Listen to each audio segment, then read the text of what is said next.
Discours à Monsieur le Duc de La Rochefoucauld. Une fable de Jean de La Fontaine. Lecture par Christophe Tabar.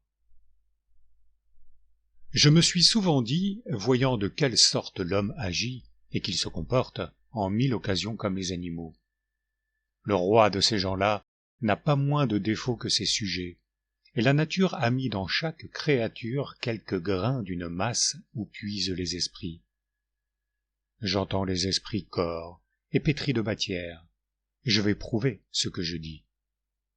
À l'heure de l'affût, soit lorsque la lumière précipite ses traits dans l'humide séjour, soit lorsque le soleil rentre dans sa carrière, et que, n'étant plus nuit, il n'est pas encore jour, au bord de quelque bois sur un arbre je grimpe, et, nouveau Jupiter, du haut de cet Olympe, je foudroie à discrétion un lapin qui n'y pensait guère.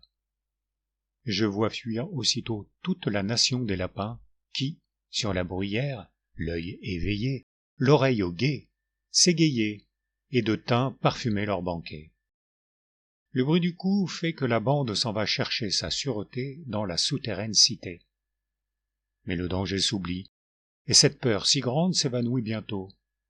Je revois les lapins, plus gais qu'auparavant, revenir sous mes mains. Ne reconnaît-on pas en cela les humains?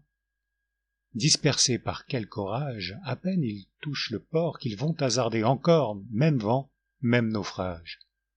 Vrais lapins, on les revoit sous les mains de la fortune. Joignons à cet exemple une chose commune. Quand des chiens étrangers passent par quelque endroit qui n'est pas de leur détroit, je laisse à penser quelle fête. Les chiens du lieu, n'ayant en tête qu'un intérêt de gueule, à cris, à coups de dents, vous accompagnent ces passants jusqu'aux confins du territoire.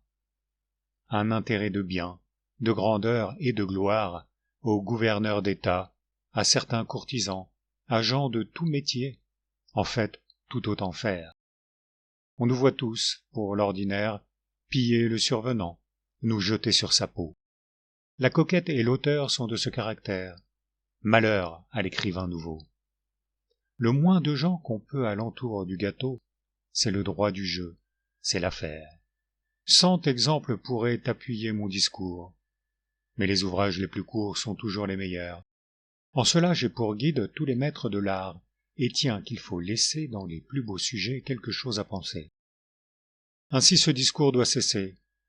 Vous, qui m'avez donné ce qu'il a de solide, et dont la modestie égale la grandeur, qui ne pûtes jamais écouter sans pudeur la louange la plus permise, la plus juste et la mieux acquise, vous enfin, dont à peine ai-je encore obtenu que votre nom reçût ici quelque hommage, du temps et des censeurs défendant mes ouvrages, comme un nom qui, des ans et des peuples connus, fait honneur à la France, en grand nom plus féconde qu'aucun climat de l'univers, permettez-moi du moins d'apprendre à tout le monde que vous m'avez donné le sujet de ces vers.